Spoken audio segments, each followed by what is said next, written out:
Today, we're looking at column subtraction. In Year 5, part of the National Curriculum Objective is for Year 5s to not only subtract numbers with more than 4 digits, but also to be able to subtract decimal numbers with up to 2 decimal places, and that is going to be our focus today.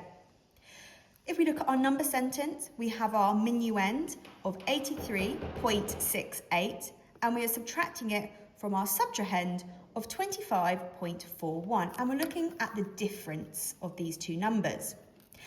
For our formal written method, I have already placed our headers in. We've got our tens and our ones column. We have our decimal place. We've got our tenths and our hundredths.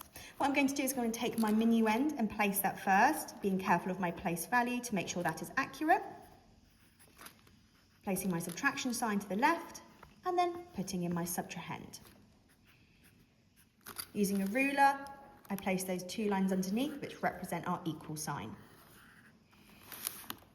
We always start in the smallest value column. In this case, it is our hundredths column. So I'm going to start by subtracting 8 hundredths from 1 hundredths, which gives me 7 hundredths, and I place a 7. I'm now moving to my tenths column, where I've got 6 tenths and 4 tenths. 6 tenths subtract 4 tenths is 2 tenths. I place my decimal point, and I move to my ones column. I've got 3 subtract 5, which I cannot do because 3 has a smaller value than 5. So I'm moving to my tens column and I'm going to be exchanging here. I cross out my 8,